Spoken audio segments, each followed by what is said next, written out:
ზურაბ ჯაფარიძე, რომელიც ერთ-ერთი მწვავე იყო საკუთარ გამოსვლაში. ალბათ თქვენ ისმენდით ბატონო ზურაბ, ეხლა ფინანსთა მინისტრის განცხადებებს საღამო მშვიდობის მადლობა რომ იღებთ გადაცემაში მონაწილეობას. მე მინდა დავიწყო თქვენთან საუბარი ირაკლი ღარიბაშვილის დღევანდელი განცხადებით. კოალიცია ქართულმა ოცნებამ ხელისუფლებაში მოსვლის დღიდან დაიწყო დეპოლიტიზაციის პროცესი, შეწყდა ყოველგვარი წნეხი მოქალაქეებზე, ბიზნესსა და მედიაზე და ასე შემდეგ და ის ტონალობა, რა ტონალობითაც დღეს წინა ხელისუფლება ესაუბრება ამჟამინდას, მათთვის არის მიუღებელი. გამარჯობათ და გისმენთ. მოგესალმებით, დიდი მადლობა, მივესალმები თქვენს მაყურებელს. უბრალოდ სანამ თქვენ კითხვას პასუხობთ, მინდა რამდენიმე რაღაც გამოვეხმარო, რაც ბატონი ხადური საუბრობდა, თლიანად ვერ მოусმინე, მაგრამ რამდენიმე ტყუილზე მინდა რომ უპასუხო ორზე განსაკუთრებით. ერთი, როდესაც ის საუბრობდა, რომ მათ ამ ხელისუფლებამ გაზარდა პენსიები და მე ამაზე არაერთხელ მისაუბრე, ეს არის ტყნარი სიცრუე. პენსიები გაზრდილი მათ დახვდა 2013 ბიუჯეტში, რომელიც ნაციონალურ მოძრაობამ შეიტანა პარლამენტში, მათ რულად გადაიბარეს ეს ბიუჯეტი და მეტი არა, მათ ბიუჯეტი არ გაუზრდათ ისე რომ პენსია გაეზარდათ. ეს არის ერთი, მეორე რაც შეეხება ეკონომიკურ ზრდას, ბევრი ისაუბრა ამაზე ფინანსთა მინისტრმა. აქაც ცელობა რომ მოსახლეობა შეიყვანო შეცდომაში, წელს საქართველოს ეკონომიკა სავარაუდოდ გაიზრდება კარგ შემთხვევაში 2%-ით, მაშინ როდესაც მსოფლიოს ეკონომიკა გაიზრდება საშუალოდ ალბათ 3%-ით ან მეტით. ეს არის საერთაშორისო ორგანიზაციების პროგნოზი, რაც ნიშნავს, რომ წელს მთელ მსოფლიოსთან შედარებით საქართველო გაღარიბდება. მაგრამ ის საგარეო ფაქტორები, რომელზეც საუბრობს ხელისუფლება, თქვენთვის არ არის ეს არგუმენტი უკაცრავად? არა, მაგაზეც ვისაუბრებ აუცილებლად. მაგაზეც ვისაუბრებ, უბრალოდ კიდე ერთ სიტყვი ეკონომიკურ ზრდაზე, წელს საშუალოდ რო აიღოთ განვითარებადი ქვეყნები, როგორიც არის საქართველო, ისინი საშუალოდ გაიზრდებიან უფრო მეტად, ვიდრე გაიზრდება საქართველო. განვითარებადი ქვეყნებთან შედარებითაც კი საქართველო წელს უფრო გაღარიბდება. ეს არის რეალობა, რომელზეც ბატონი ხადიوار საუბრობდა, ისაუბრა. თქვენ გიხარიათ თუ გწყინთ, ბატონო ზურაბ, მიხარით ეხლა. გიხარიათ თუ გწყინთ, ჩასაფრებული პოზიციიდან ამბობთ ამას? ხატონინგა 2 წელიწადნახევარია, რაც ამ პარლამენტში ვარ. დეკემბერში 2012 წელს რომ დავიწყე საუბარი იმაზე, რომ ესეთი ტიპის პოლიტიკა, რომელიც ამთავრებას გქონდა საქართველოს ეკონომიკას მიიყვანდა, სწორედ ამ პრობლემად, რომ პრობლემის დღეს არის 2 წელიწადნახევარი, ამაზე საუბრის მეტი არაფერი მიკეთებია. მეტის 2 წელიწადნახევარია კონკრეტულ ნაბიჯებს თავაზობ რა უნდა გააკეთონ და არავინ არ მისცემს. თუმცა ღარიბაშვილმა თქვა, რომ მას არ აინტერესებს თქვენი რეკომენდაციები. ეს პრობლემები აისახება ჩემზე, ჩემ ოჯახზე, ჩემ ნათესავებზე, ჩემ მეგობრებზე, ისე როგორც აისახება ნებისმიერ სხვა ადამიანზე. რატო უნდა მიხაროთ, ვერ ხვდები, მე გაქცევას ამ ქვეყნიდან არ ვაპირებ. აქ ვაპირებ ცხოვრებას და ისევე მაქვს პრობლემები როგორც ყველა სხვა ამ ქვეყნის მოქალაქეს. ერთი რაც შეეხება საგარეო ფაქტორებს, გიპასუხოთ უბრალოდ დავასვამ საგარეო ფაქტორებს. საგარეო ფაქტორები ნამდვილად არსებობს, მათ შორის ის რომ დოლარი მყარდებოდა თვეების განმავლობაში. ეს არის რეალობა, თუმცა მაგათ ბოლო თვეში დოლარი უფასურდება ყველა მთავარ ვალუტასთან მიმართებაში და საქართველოში ლარი მაინც უფასურდება. რა კავშირშია ეს ერთმანეთთან. ეს არის ერთი. მეორე, საგარეო ფაქტორები არსებობს ყოველთვის. საქართველო არ არის კოლბაში და დღეს სესიაზე ვთქვი. საგარეო ფაქტორები ყოველთვის არის, მათ შორის არის დადებითი საგარეო ფაქტორები და არის უარყოფითი საგარეო ფაქტორები. რადგან საუბრობენ, ეხლა საუბარი არის იმაზე, რომ რუსეთმა დაიწყო უკრაინაში ომი და ამის გამო დავარდა უკრაინაში იმპორტი. რუსეთს დაუწესა დასავლეთმა სანქციები და ამის გამო ექსპორტი დავარდა რუსეთთან ერთად. ეს ნამდვილად ეს არის, მაგრამ ამის გათვლა წინასწარ იყო შესაძლებელი, იმიტომ თვეებით ადრე საქართველოს მთავრობამ და ნებისმიერ მოქალაქემ აქაც და უკრაინაში და რუსეთში იცოდა ის, რომ ესეთი რაღაცები დადგებოდა. ეს არის ერთი და მთავრობას არანაირი ნაბიჯი არ გადაუდგა, არც ერთი ნაბიჯი, რომ რაღაც პრობლემები თავიდან აეცხრება. ასევე პოზიტიური საგარეო ფაქტორები, რომელზეც ისინი არ საუბრობენ, უაცავად დავასრულებ. მაგალითად ის, რომ ნავთობზე ფასი დავარდა, ეს არის პოზიტიური საგარეო ფაქტორი და ამაზე არავინ არ საუბრობს. ეს ძალიან დაეხმარა საქართველოს ეკონომიკას. ის, რომ სოფლიოში სუფსაზე ფასები დავარდა, ეს ძალიან დაეხმარა საქართველოს ეკონომიკას. ის, რომ მაგალითად მათ შორის რუსეთში და უკრაინაში გაუფასურდა ვალუტა, ესეც საქართველოს ეხმარება. მთელი 2 დღის განმავლობაში ყოფილი ხელისუფლების ფრაქციისგან, უმცირესობისგან ჩვენ გვესმოდა საყვედურები ამჟამინდელი ხელისუფლების მისამართით, რომ ხალხი გაღარიბდა, არის უმძიმეს მდგომარეობაში, არ არის სამუშაო ადგილები და ასე შემდეგ. ეს ხალხი ეხლა გაღარიბდა. 2012 წლამდე ეს ხალხი კარგად ცხოვრობდა. 2012 წლამდე უმუშევრობის პრობლემა თქვენს ხელისუფლებას არ ქონდა და ეხლა თქვა აქ ნოდარ ხადურმა, გამახსენეთ თუ ერთი შემთხვევა მათ რეალობაში, როდესაც ღამე ნოტარიუსთან გარბის თუნდაც რომელიმე ბიზნესმენი ამ პროკურატურაში იბარებენ და აიძულებენ რომ ბიზნესი გადააფორმონ. ანუ როცა დღეს ლაპარაკობს ყოფილი ხელისუფლება საკუთარ ძველ წარმატებებზე, ამას პარალელურად ახლდა ძალიან მძიმე ფაქტები, ხო? პროკურატურაში ფულის ჩატანები, ნოტარიუსთან მიყვანები ადამიანების და ასე შემდეგ. მიპასუხეთ, ისინი ამბობენ რომ თქვენ არ გაქვთ უფლება მსგავსი პრეტენზიების. ხო, ერთი რისი უფლება გვაქვს, რაზე საუბრის ეს არ არის არც ხადურის გადასაწყვეტი და არც არავისი, ამას წყვეტს საქართველოს მოსახლეობა და ჩვენ ვართ არჩეული საქართველოს მოსახლეობის მიერ. მეორე, რაც შეეხება ბიზნესზე ზეწოლას, მე არაერთხელ გამიცხადებია, ეხლაც, როდესაც მე ვარ პარლამენტის წევრი, მე მანამდე არ ყოფილვარ ხელისუფლებაში და გარედან ვაკრიტიკებდი ნაციონალურ მოძრაობას ამის გამო, რომ ბიზნესთან მიმართებაში სამართალდამცავი სტრუქტურების დამოკიდება იყო არასწორი, ამაზე სტატიები მაქვს დაწერილი, სტატიები მაქვს გამოქვეყნებული.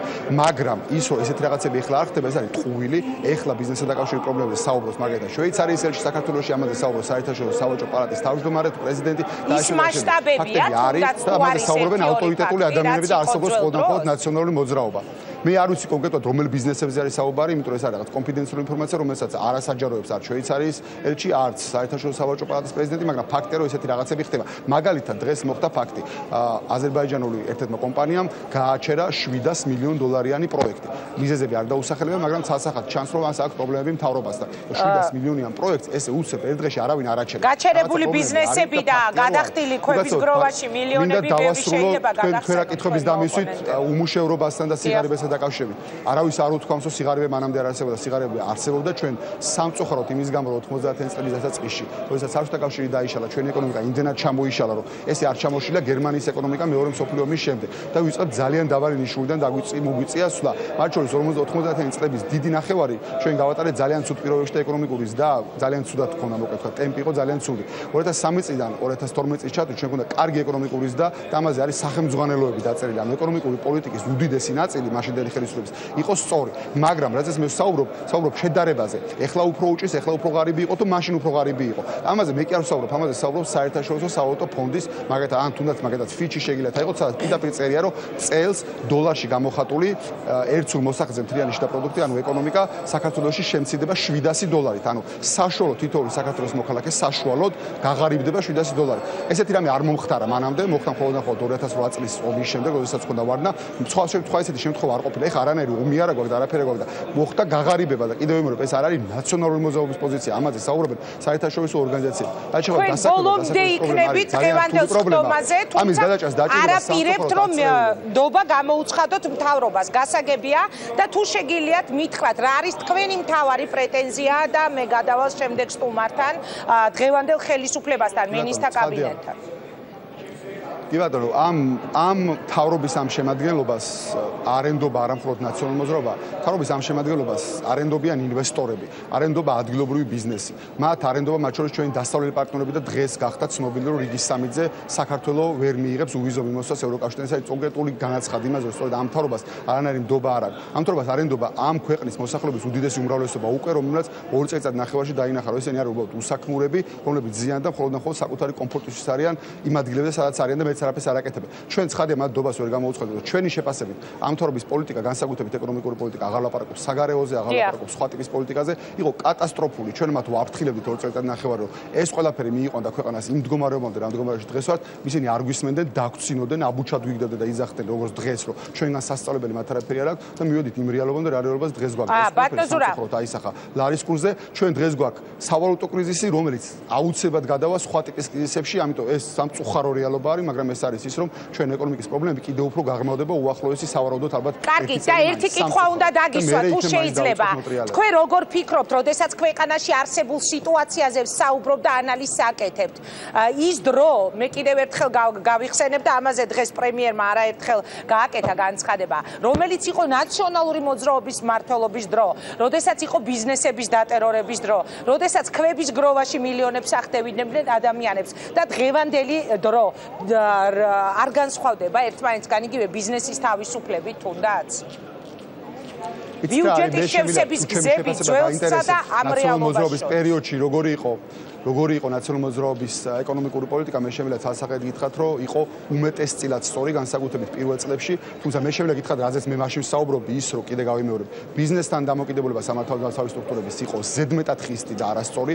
ესეთი მიდგომა შეიძლება გამართებული ყოფილიყო პირველ წლებში, როდესაც არ არსებობდა ქვეყანაში გადასახადების გადახდის კულტურა, მაგრამ აბსოლუტურად გაუმართებელი იყო 2008 წლის ომის შემდეგ. ეს არის ერთი. მეორე, მე არასოდეს არ მომწონდა თავრობის ხარჯების მოცულობის მიმართებაში ფინანსი და პროდუქტთან ეკონომიკასთან და ამაზეც ყოველთვის ვაკრიტიკებდი ნაციონალურ მოძრაობას, რომ თავრობას ნაკლები უნდა ეხარჯა ამას აკრიტიკებ ამ ხელისუფლებასაც და ესეთ რაღაცები იყო ბევრი რაზეც მე წერდი კიდევ იმრობ რაზეც მე საუბრობდი თუ ჩვენ ვადარებთ მაშინდელი პოლიტიკა ეკონომიკური ხო სწორი იყო თუ დღევანდელი ეს არის ცადა დედამიწა დღევანდელ ხელისუფლებას ეკონომიკური პოლიტიკა საერთოდ არ აქვს იცით რატომ გითხეთ ეს იცით რატომ დაგისვით ეს გამოჩნდა უკაცრავად დავასრულებ გუშინ მთავრობის სტომაზე გამოჩნდა რომ პრემიერობის კანდიდატმა რომელიც არ უბრალოდ პრემიერობის კანდიდატია ორჯერ მოვიდა მთავრობი და დამტკიცდა პარლამენტში არ იცის რამდენი არის ქვეყნის ბიუჯეტი კომპეტენცია არის იმასთან პლინტუსის დონეზე რაზე არის საუბარი და ეს ახლა გინდა შევადაროთ იმას რა იყო მაშინ არა მე რატომ დაგისვით იცით ეს კითხვა როდესაც ხარჯებზე არის ამ ხელისუფლების საუბარი არ იფიქროთ რომ უბრალოდ მე ხა მათ ადვოკატირებას ვაპირებ ფაქტები მინდა შედარებისთვის გავიხსენოთ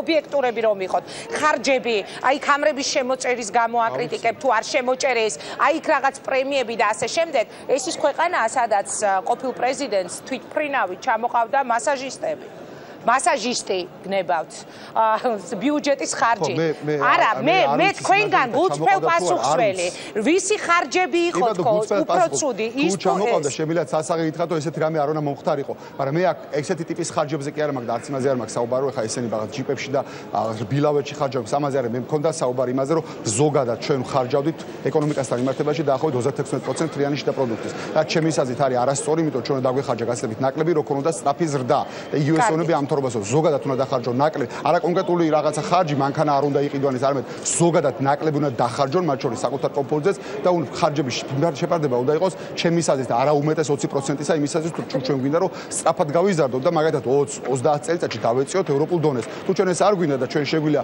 ჩვენი შვილიშვილებს მაინც ხომ მიცეთ იმის საშუალება რომ ნორმალურ ქვეყანაში იცხოვრო თუ არა მაშინ ამის ალტერნატივა 2%-იანი 3%-იანი და რაც ახლა გვაქვს ეს ნიშნავს რომ 100 წელი დაგჭირდა საუკუნე დაგჭირდა ჩვენი შვილთა შვილი ვერ მოეწრება იმას აზრ ჩვენ ოცნებობ დიდი მადლობა ეს იყო ნაციონალური მოძრაობიდან ზურაბ ჯაფარიძე ჩვენ რამდენიმე წუთში რეკლამის შემდეგ დავბრუნდებით ინტერაქტივში გვაქვს გამოტანილი შეკითხვა მოგწონ თუ არა განახლებული მინისტრთა კაბინეტი მოგწონ თუ არა განახლებული მთავრობა ამ წუთისთვის არის 18000-ზე მეტი შემოსული ჯერჯერობით ჩვენი მაყურებლის უმეტესობა ამბობს რომ მას არ მოსწონს განახლებული მთავრობა შეგახსენებთ რომ პარლამენტში ამ წუთებშიც მიდის მოსმენა ამ წუთებშიც მიდის გამოსვლები და სავარაუდოდ ღამის 12 საათამდე ახალი მთავრობისთვის